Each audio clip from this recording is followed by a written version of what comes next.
आंख में गोली मार दिया अपराधियों ने, बगल से एकदम करीब से पिस्टल सटा करके।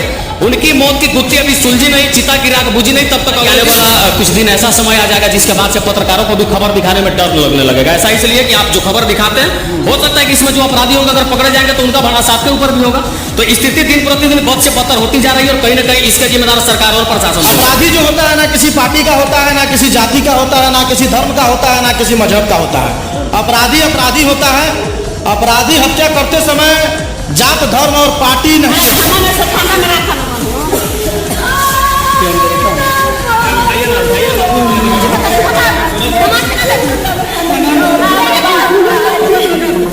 शामपुर चौक पे हाँ, यहाँ चौक पे एक लाश रखा हुआ है। लाश इसलिए रखा हुआ है कि यहाँ के जनप्रतिनिधि पति थे और उनको दिन दहाड़े सुबह 6 बजे गोली मारकर हत्या कर दिया गया। हमारे साथ संजीत कुशवाहा जी हैं और ये भी आकर इस घटना को कवर किए हैं और लगातार बिहार के विभिन्न जगहों पर जाकर कवर करते हैं और इस तरह की घटना दिखाते हैं। इस घटना से क्या लगता है कि बिहार में जो अपराध का ग्राफ है ऊंचा स्तर पर बढ़। और देखिए, आम लोगों का जो भरोसा है और प्रशासन पर बिल्कुल भी नहीं है। आप इसी घटना को देख लीजिए, बच्चालाल जी के जो भाई हैं वे बार बार कह रहे हैं कि हमारे सामने एसपी साहब आए, एसपी साहब हमारा बयान ले तभी हम 100 को पोस्टमार्टम में जाएंगे। मतलब साफ है कि स्थानीय प्रशासन से लोगों का भरोसा जो बिल्कुल नहीं है, बिल्कुल भी नहीं है। लेकिन प्रशासन के रहते हुए लोग बता रहे हैं कि फोन किया जाए लेकिन वो टाइम पर नहीं है, 2 घंटा 3 घंटा लेट आते हैं और समय पर आते तो अपराधी पकड़े जाते हैं। अब इसका क्षेत्र का तो दुर्भाग्य कहा जाएगा। अभी 3-4 दिन पहले जो यहाँ के थाना प्रभारी महोदय नए नए आए हैं, अभी तो उनको इस क्षेत्र के अवलोकन के बारे में पूरा पता नहीं है, शायद सारे चौकीदारों को भी नहीं पहचानते होंगे। तब तक इतनी बड़ी घटना हो जाती है।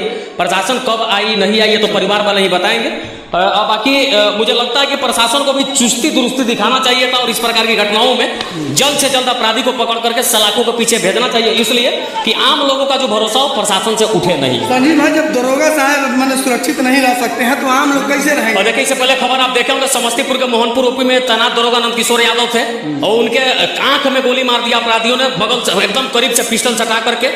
उनकी मौत की गुत्थी अभी सुलझी नहीं, चिता की राख बुझी नहीं, तब तक अगले दिन पत्रकार विमल यादव को मारा जाता है। पत्रकार के मर्डर के बाद अभी उसका भी चिता का राख ठंडा नहीं हुआ, तब तक मोतिहारी में ठेकेदार राजू यादव को मारा जाता है। ये पूरा कहानी और पूरा शेड्यूल पिछले कुछ दिनों से बिहार में चल रहा है। बाकी अब इन सभी घटनाओं के बाद में एक ही चीजें बच जाती है और ये रहता है कि पीड़ित परिवार के लोगों को रोने बिलखने के अलावा दूसरा कुछ भी नहीं बच जाता। वो लोग ये भी कह रहे हैं कि जब तक चिराग पासवान आएंगे नहीं तब तक हम लोग 100 को उठाएंगे नहीं। देखिए, विश्वास चिराग पासवान पे यहाँ के स्थानीय विधायक पर। देखिए, वो आम जनता पे डिपेंड करता है कि आप किस पे भरोसा करते हैं। कुछ लोगों को लालू यादव पे भरोसा है, कुछ लोगों को तेजस्वी यादव पे भरोसा है, कुछ लोगों को नरेंद्र मोदी पे भरोसा होता है। लेकिन यहाँ जो पीड़ित परिवार के लोग चिराग पासवान जी पे भरोसा करते हैं। चिराग पासवान को वाकई में देखा जाए तो नौजवानों का नेता कहा जा सकता है, क्योंकि जिस तरह से मामलों को उठाते हैं, शालीनता पूर्वक बातों को सामने लाते हैं। इन लोगों का कहना है कि चिराग पासवान मेरे सामने आना चाहिए। और बाकी मुझे अब तक जो जानकारी मिली आप लोगों के माध्यम से पता चला कि चिराग पासवान भी यहाँ पे आने वाले हैं। तो इतनी दुखद घटना हो गई, उसके बावजूद भी अगर इस पर कोई बड़ी कार्रवाई नहीं होती तो ये काफी निंदनीय होगी और पीड़ित परिवार को न्याय तो मिलना चाहिए। पूर्वी चंपारण में लगता है जिस तरीके से अपराध बढ़ रहा है, कहीं ना कहीं एक खौफ है। जब हम लोग चकिया में गए थे तो वहां पर बोलने के लिए कोई तैयार नहीं था कि फलना गैंग है, गैंगवार में मारे गए। तो क्या लगता है कि देखिए, अभी नहीं है, अभी की जो परिस्थिति है, हमको लगता है कि आने वाला कुछ दिन ऐसा समय आ जाएगा जिसके बाद से पत्रकारों को भी खबर दिखाने में डर लगने लगेगा। ऐसा इसलिए कि आप जो खबर दिखाते हैं, हो सकता है कि इसमें जो अपराधी होंगे अगर पकड़े जाएंगे तो उनका भरोसा आपके ऊपर भी होगा।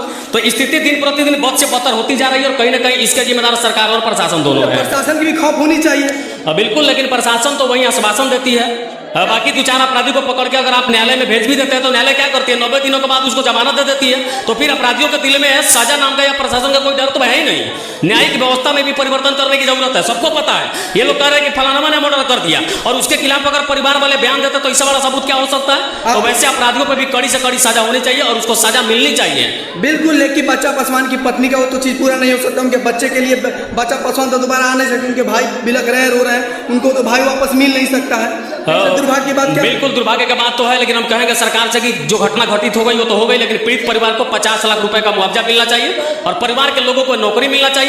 क्योंकि ये लोग जो है SC ST से आते हैं और इतनी बड़ी घटना दिन दहाड़े किसी के साथ हो जाती है, बहुत निंदनीय है कि परिवार के लोगों में एक नौकरी और साथ में 50 लाख रुपए का मुआवजा का मैं मांग करता हूँ। विधायक इसे 1 करोड़ के रुपए लिए बोले, बिल्कुल बोलना चाहिए, लेकिन मुआवजा परिवार को मिलना चाहिए ताकि इनके पीछे जो छूट गए, 2-4 जो छोटे छोटे इनके बच्चे छूट गए, उस पीड़ित परिवार का, उस विधवा औरत के बारे में सोचा, उसका जीवन और भरण पोषण कैसे चलेगा, ये बेहद चिंता का विषय है। और इस तरह की घटनाओं से डर लगता है कि हो सकता है कल उनके आज उनके साथ हुआ, कल आपके साथ हो जाए, परसों मेरे साथ हो जाए, उसके बाद इनके साथ हो जाए। मतलब बिहार में कोई भी सुरक्षित नहीं है, ये कहा जा सकता है। बिल्कुल। आप संजीत भाई को सुने क्या कहा इन्होंने, अगर वीडियो कैसा लगा जरूर बताइएगा। कि बिहार के पूर्वी चंपारण का जो अपराध है, अपराध किस तरीके से है, लेकिन हमारे साथ राजद के नेता सुनील कुशवाहा जी हमारे साथ हैं, इनसे बात करें। क्या लगता है सुनील भैया इस बारे में, घटना के बारे में? देखिए, घटना हुआ है, घटना निंदनीय है और दुखद है, ऐसा नहीं होना चाहिए। अपराधी जो है उनको तुरंत से तुरंत प्रशासन के द्वारा मैं मांग करता हूं कि तुरंत से तुरंत उनको जेल के सलाखों में करना चाहिए।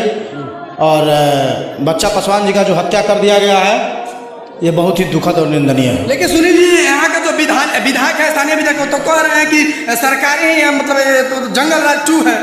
नहीं, ऐसी कोई बात नहीं है, इसमें जंगल राज 2 की नहीं होती है। देखिए, अपराधी जो होता है ना किसी पार्टी का होता है, ना किसी जाति का होता है, ना किसी धर्म का होता है, ना किसी मजहब का होता है। अपराधी अपराधी होता है।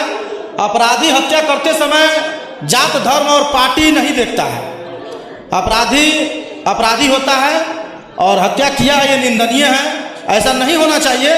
बिल्कुल मैं यहाँ के प्रशासन से मांग करता हूँ कि जल्द से जल्द अपराधी को गिरफ्तार करके उनको सलाखों के भीतर करना चाहिए। जी जी बिल्कुल। क्या कहना चाहेंगे भैया? मैं तो यही कहूँगा कि पीड़ित परिवार को न्याय मिले और जो अपराधी हैं उनको सलाखे के पीछे डाल करके कड़ी से कड़ी सजा उसको मिलना चाहिए, ताकि बिहार में ऐसी ऐसी घटनाएं न घटे।